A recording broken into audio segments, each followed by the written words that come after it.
Jen's having a pee. We hope she's having a pee anyway, otherwise we'll not have any questions for the producer. Okay, well it's a fantastically grim film. I hope everybody agrees. It's just a very, very nasty ending, which we love.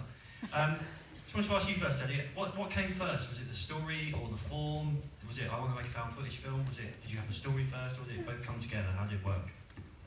Yeah, the story first, but then it was decided pretty quickly we were going to do a found footage film. But then throughout the process, as people became attached to the project, they kept saying, like the story, but you know what, you don't have to do it as a found footage film. And then I was thinking, yeah, maybe they're right. It is a bit, there's so many found footage films. But there was something I really liked about it, and it seemed quite apposite for the story.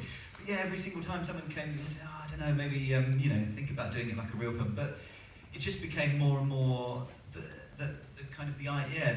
It was sort of melded together. I think it kind of, the scene that says it all really is the scene in the middle with the magic trick, and it's don't believe what you see, and it couldn't be that way if it wasn't found footage, because then you can play tricks on the audience. But this way, it's you are seeing exactly what's there. So I think that. Shh, here she is.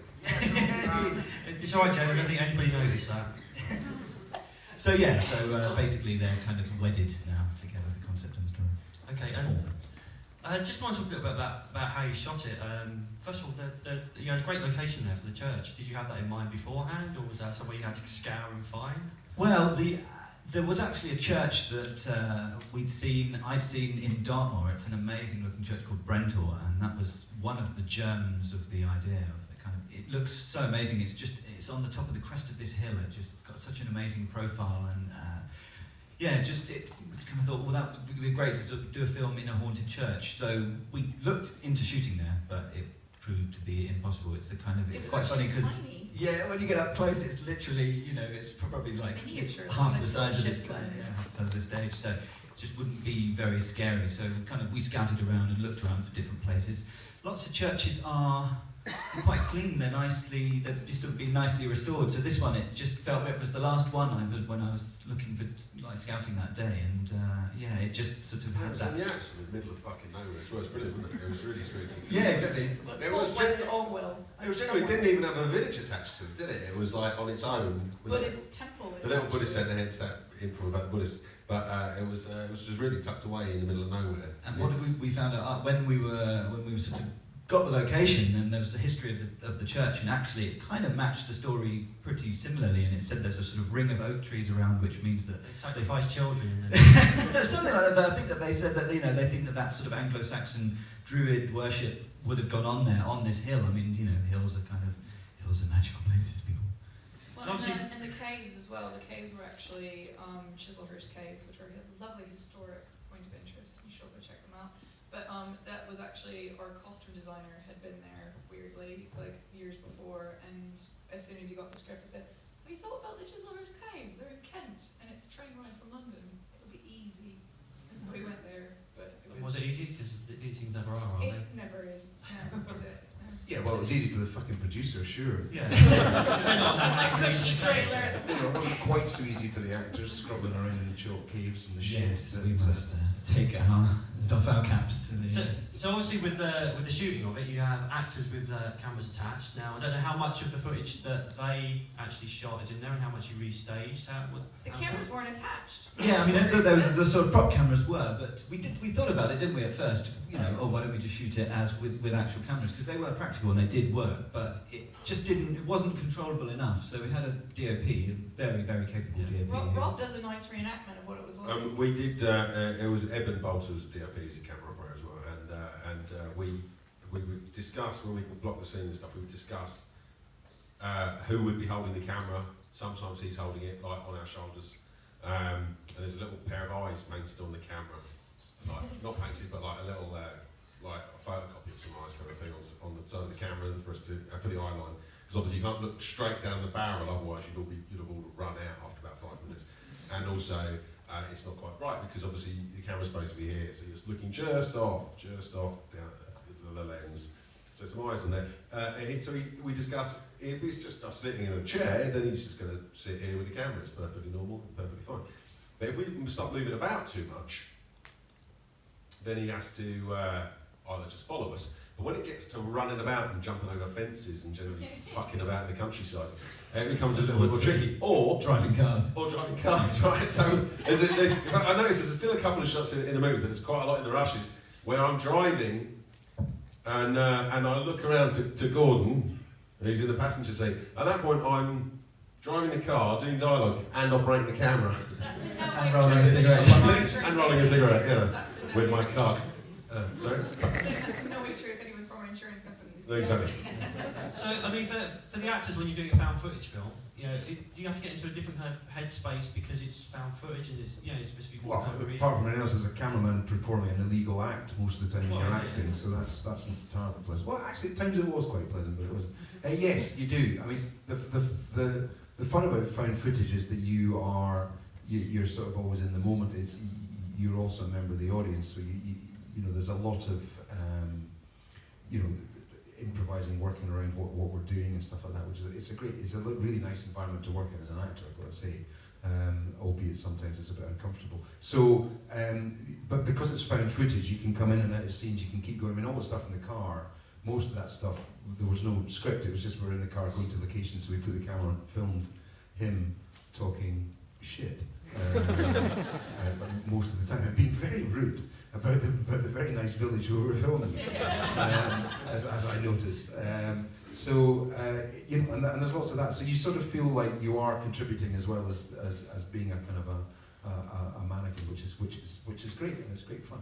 I think the main thing is that it just it's technical. Whoever asked that question, you asked the question. Sorry, is it? I'm sorry. You, the man. I've had a couple of drinks. He's asking all the questions. He's rather hogging it at the moment. No, the main thing is that that it's not storyboarded, meticulously storyboarded or anything. So there is like as Gordon It's very said. hard to do storyboards because they're all just sort of, you know. Yeah, and the blocking. As soon as in the performances we look around, that's a camera move. You know, that's got to be replicated in the point of view camera move. You know, so it's a peculiar thing where every time you do anything as a performer, you're going follow that fucker. You know, but you are essentially shooting it. You are essentially determining to some degree what's going to have to be done on the camera when it comes to your side of the shot. Is that liberating for you, or is that more responsibility? I mean, That's a complete pain in the arse. No, it is, but it's also which was quite good because we'd never met before we did this film, so it was quite good. We kind of got on quite well, and a lot of what you see on the screen is kind of what it was, and it was important because you sort of have to trust people.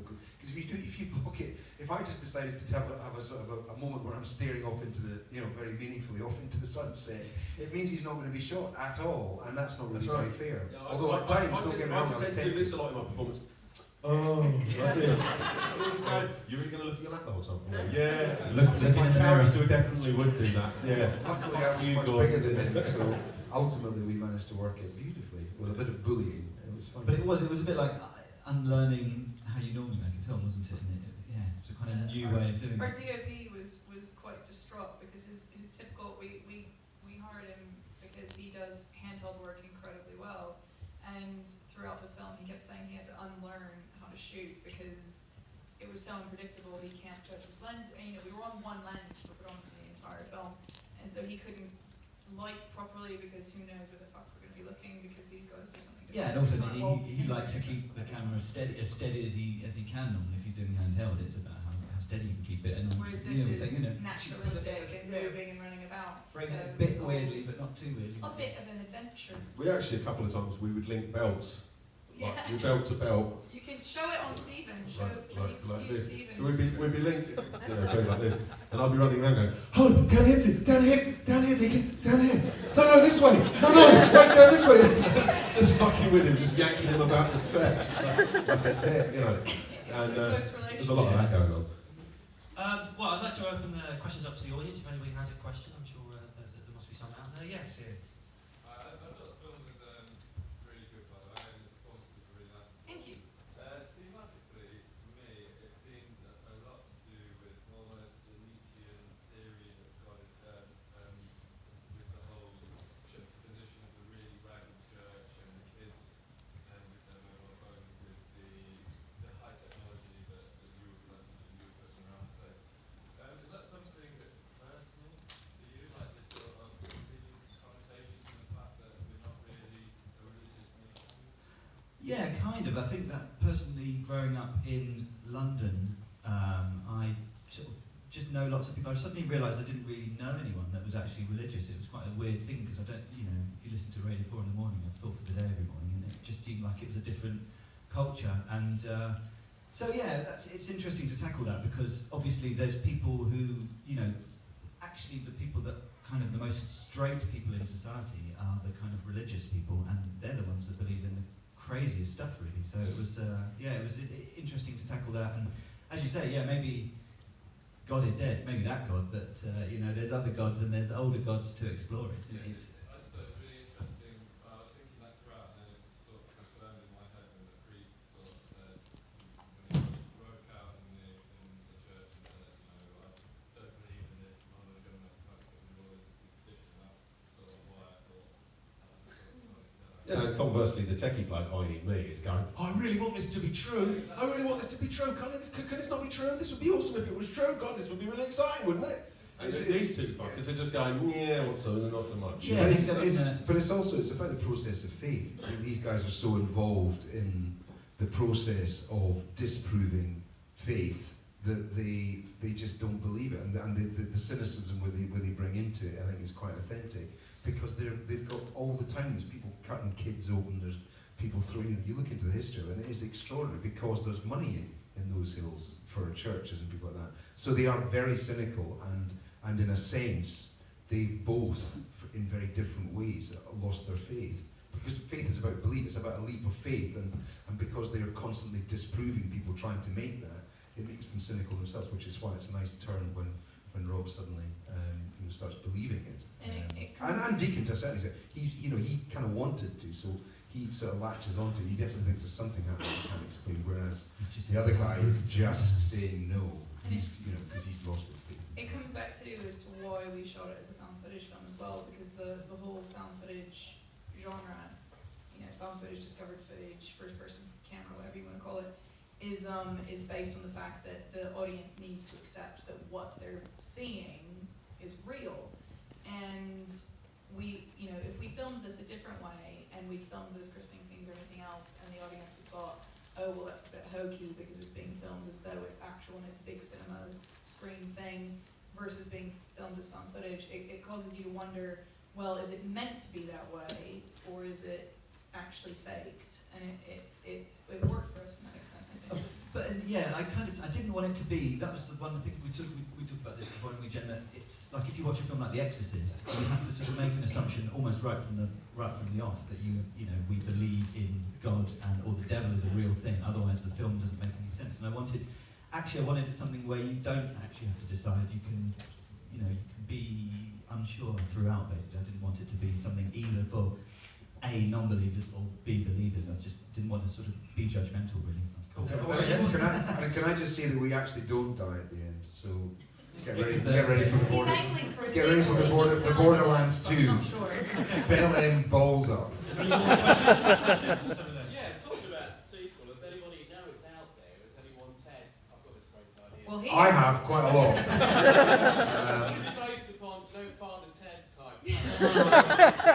Bless you you're seeing the depth of our performance was Father Ted. Thank you so much. That's a huge. I do actually take that as a massive compliment. They're my heroes. No, they aren't. All through the filming, I was telling this idiot that we shouldn't die at the end and we should wake up somewhere, and we will. Let me tell you, even though I might have to fucking pay for it. He doesn't want to do it. He killed me off. No way, he's off. He's out of there. He's out of the frame. We don't see the bodies. No, we don't see anything. We hear me saying the Lord's Prayer, boom, Alabama, diddling ding ding. I guess it could be a sequel. Will you be partly digested, would you, by that point? Full prosthetics, jobs and boys. No, we're a little bit singed. At most, maybe God comes in and saves you. But to be fair, nobody actually knows how Ted got to the island.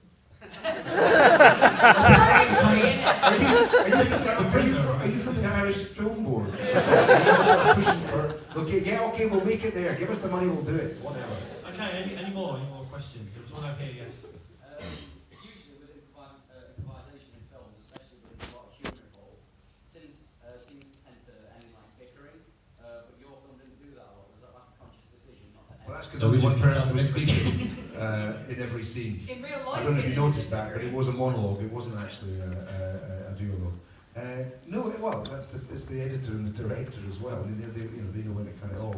I mean, it wasn't like that. It wasn't a bickery Also, relationship. just, He is can't stop talking, doesn't like any silence, and I like silence. So that's quite a good common kind of thing to start working with. Also, they're very good actors, and I mean, you know, there's just some scenes which are improvised, but it wasn't made up on the spot. It was sort of improvised, as in, you know, half an hour before. Like that scene on the hill is just brilliant. You know, the way you said the line about, you know, making a mistake is when you drop your phone in your toilet. You know, that's it's not so much it's let the camera roll and let us two clown about like idiots or something. It's more like we'd look at the scene immediately before we'd done it, or did we did it, or like half an hour before, like Elliot says, and then me and Gordon would sit there and go, and it's like the scene's written, and then it's just a question of saying, yeah, I think maybe this or that, or you could, you know, with Elliot would move around and go, oh, you'd be sitting there, you'd be doing this, and I don't think I'd say this, maybe something like this, something like this, something a little bit more like that, and then, so you're not really running the camera like endlessly. On some improv stuff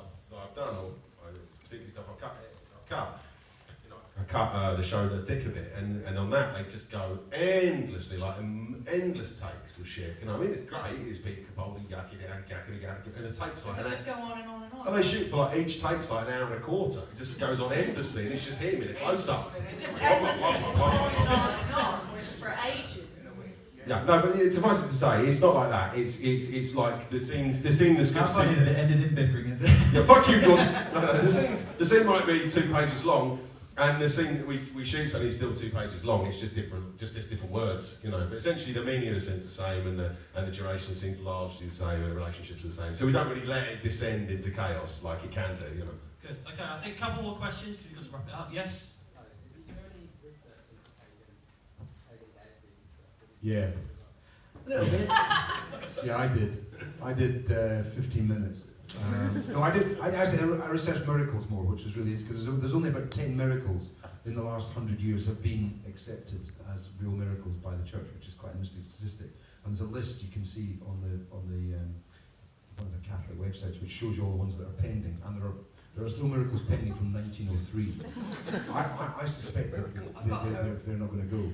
But so we didn't do much research about the pagans because we weren't meant to know about them. Really, so. Yeah, that's the weird thing, isn't it? But when in early drafts of the script, I was sort of thinking about, and I was looking at Hearn, on the train, Hearn, the Mantle of the Green Man, and there's sort of weird ones that sort of drifted down from the Norse mythology, like Thunor, and who was Thor, and but they don't know very much about Anglo-Saxon stuff, or certainly not where where I was looking anyway. But yeah, it's kind of difficult because for it to be a surprise, you don't want to preload it too much anyway. So it was too many clues, but then you're sort of seeing the ending. So yeah, it's kind of. But it was as well amongst the crew. I know that our special effects artist Dan Martin, who's at the back of the room there. If you want to skip a wave, he may. There you go. Quite willfully, obviously. And then obviously our production designer and even our costume designer, they were all quite into doing a fair amount of research into who and what and when and where, and Cthulhu and Lovecraft and X, Y, and Z, and just. There's a guy up at the back with his hand up, and they always get the most tricky questions from the very back, especially the leather jacket. So. We've got one more. Renegade there. One more question. No pressure, better be a good one. Well, just sort of looking at it, the sort of same question from the opposite angle. Is that how the Vatican actually goes about investigating? I have literally no idea. Yes, they do, but obviously not. Like, it's, you know, this has got a bit of a cinema. It's mostly, to be honest, most miracles that they investigate are medical ones. So it's someone. They're not called devil's advocates anymore. But there are people from the Catholic Church that go around, because somebody has to. They go around and they go in and they inspect it, and and as I said, there's a list. There's this website, and this list just goes on for pages and pages of miracles. Right, so it's 1903. Yeah. Look up the Congregation for the Causes of Saints, and they're the dudes. They're the guys that do it. Honestly, I reckon the it's probably a Vatican. bit more boring than I this. reckon the Vatican should send me and Gordon. That would be top, really. I'm expecting a letter from the new Pope any day. Okay, brilliant. Well, we've got to wrap it up there because obviously we've got another screening coming on. But I want you to give a big round of applause to these guys. Thanks very much.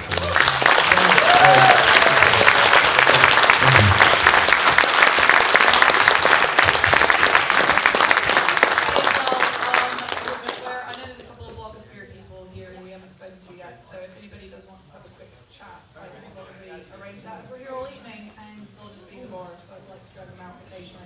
So just get their legs working, really.